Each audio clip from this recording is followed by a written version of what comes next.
Some political parties are at loggerheads with each other over the ANC's application to the Electoral Court to have the candidate nomination process reopened. The UDM has supported the ANC's application, whilst parties like the EFF, DA, NFP, IFP and COPE are against it. EFF and DA have since threatened legal action over the matter, whilst the Independent Electoral Commission says it will study the governing party's intention to approach the Electoral Court and respond accordingly. The process of registering our candidates with the IEC experienced major challenges on Monday, the 23rd of August. We are assessing the impact of these challenges and the way forward. We will be approaching the Electoral Court to reopen the process for at least one day for corrections and additions to be made. The challenges that we faced were caused by a combination of factors, many out of our control. As we were entering, the IEC system repeatedly froze. The ANC is facing a major crisis as it may not be able to contest in 35 municipalities. Some of the wards that are affected are 38 and 14 Mamelodi, wards 66 and 69 in Centurion, and many others. Bantu Olomisa's UDM faces a similar crisis. The party could not finalize the list as the system repeatedly froze when submitting their names. This request has caused a furore not only for the broader society but amongst other political parties as well. In 2016, the IFP missed submission deadlines in parts of the Mzumbe municipality and parts of the Mpumalanga province. The NFP also missed the registration fee deadline.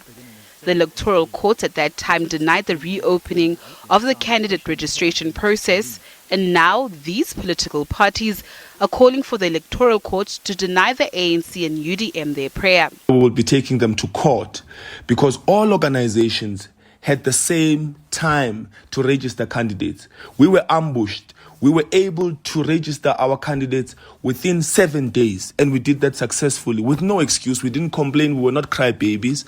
We organized ourselves because we have an organization. We are building an organization, and the ANC has abandoned that because it is purely about its stomach. From our side, we strongly have the view that the Electoral Commission should oppose this application. We will carefully monitor whether that happens, and we will join in opposition, because the reality is that all political parties were informed on the 6th of July already by the IEC that in terms of the current timetable, the 23rd of August would be the final date for submission of candidates lists. The fact of the matter is the ANC has failed to meet the IEC deadlines, and therefore it must face the consequences. The ANC cannot be treated differently, or it might not be seen to be getting a special treatment from the IEC. In a statement, COPE has called on other political parties to oppose the ANC's application and has called on the IEC to protect its integrity. Natasha Piri, SABC News, Johannesburg. The South African Electoral Commission, the IEC, says it will be technically in a position to hold local government elections should the Constitutional Court not rule in its favour. The Commission is asking the highest court in the land to postpone the polls currently promulgated for October 27 to February next year so they can be free and fair in the context of the COVID-19 pandemic. Masego Shiburi is the IEC's Deputy Chief Electoral Officer and joins us now. Very good evening to you, and thank you so much for joining us. Good evening. So let's talk about the local government elections. If they remain the same as per what has been gazetted, logistically is all in place. And if they are postponed, what will it mean for those arrangements? The Electoral Commission has been planning for these elections since about mid-2019. On the basis that the elections must take place no later than the 1st of November 2021. On that basis, we will be technically ready come the date of the election on 27th of October.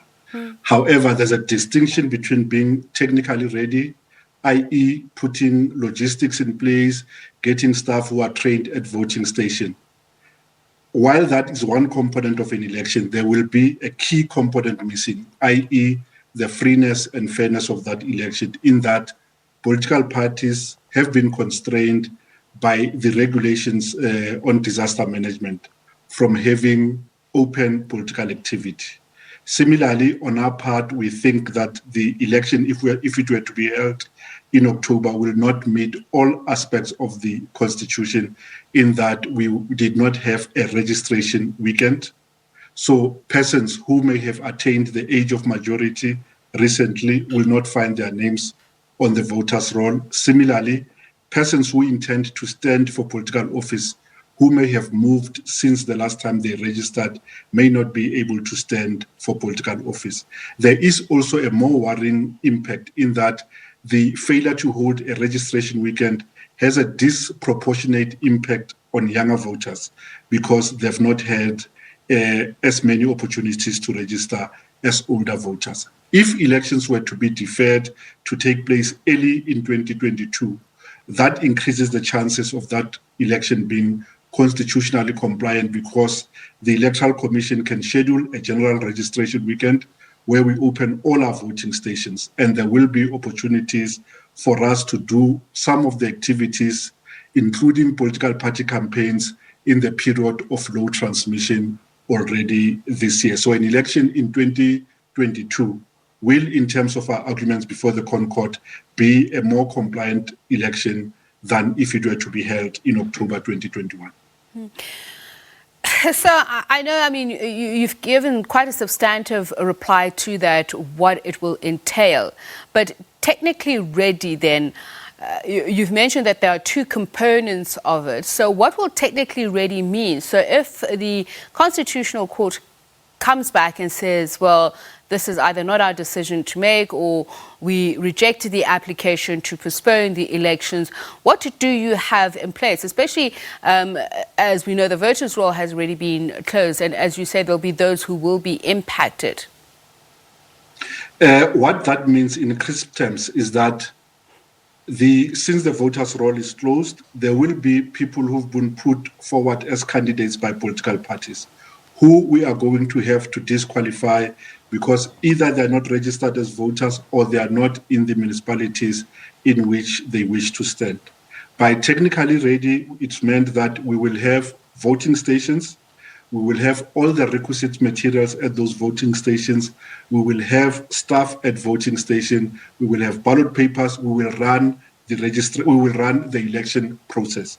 However, there are grounds on which those elections may be challenged, principally because parties can claim that they did not have proper opportunities to organize their candidate list, or that owing to failure to organize a registration weekend, persons who wish to stand for office did not have the opportunity to register or to update their details.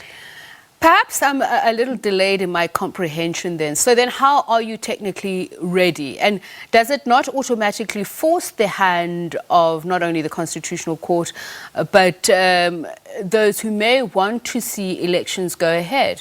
If already people will be disadvantaged, if it means that the electoral health or hygiene of this process is compromised?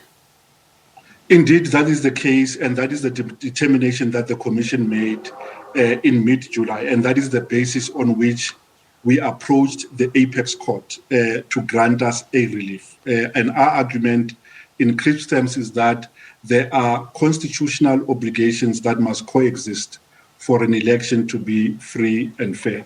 In the current circumstances, on the timetable as it stands, we are unable to balance all those competing rights, and we think that a deferral by as short a period as possible would enable us to calibrate the election process and have an election that is constitutionally compliant. Mr. Shiburu, you have no doubt come across these statements and charges that you have been incompetent, that you could have avoided the situation. So just looking at the timeline, if all things being equal, where should we have been at this point? And what prevented you from being, and why do you then keep on saying that you are technically ready? Because for the layman, and that includes me, it's quite confusing. It just says that, you know, if the Constitutional Court comes back and says, no, you have to go ahead with elections, then you should be pretty much able to do so.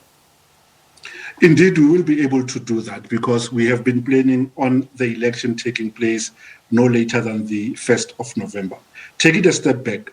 Already last year, when COVID became a reality, we produced protocols that we discussed with political parties and agreed with them in order to mitigate the risk of people being infected during electoral activities at the voting station.